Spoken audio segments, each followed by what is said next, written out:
In the last video, we talked about having culture. You can have it by default or you can have it by design. Clearly, having it by design is far better. But there's something that can eat away at well-intentioned culture.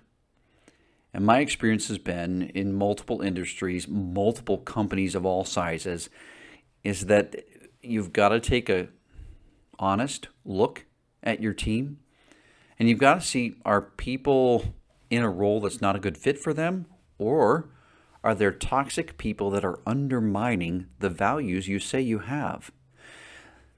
Let's look at that second one because I find that to be more important. And we'll talk about poor fit in the next video. Let's talk about toxicity.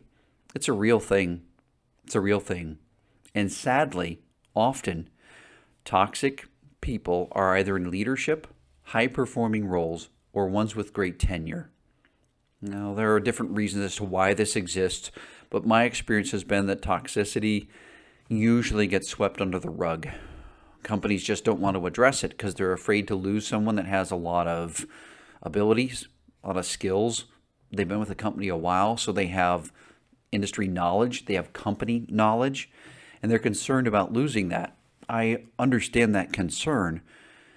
And I've worked for multiple companies. One in particular comes to my mind where they were having success in implementing some of the recommendations that I had, but then they started to put people into roles that weren't an excellent fit for them. They started, it appeared to people that hadn't been with the company very long, showing favoritism to people that had been there for a while, who were making decisions that weren't in line with the company values. And it was affecting not just morale, but it was affecting customer experience.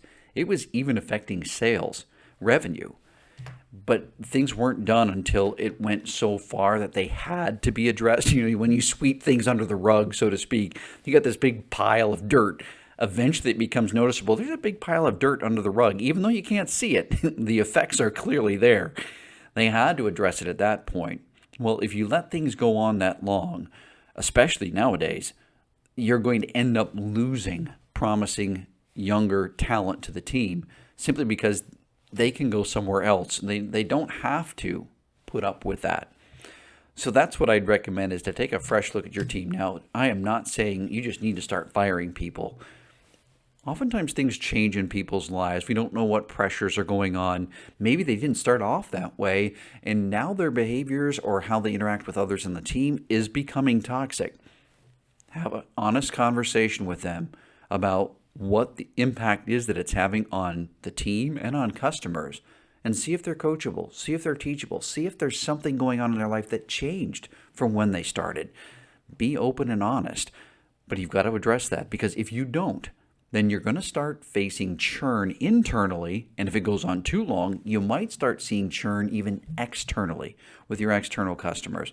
That's the last thing you want, is to keep on people that have knowledge and abilities and skills, and then start to lose promising talent, to start to lose customers. You don't want it to get to that point, because then it takes a little while to repair things. Better to have the honest discussion up front before things get difficult than it is to let things go on too long.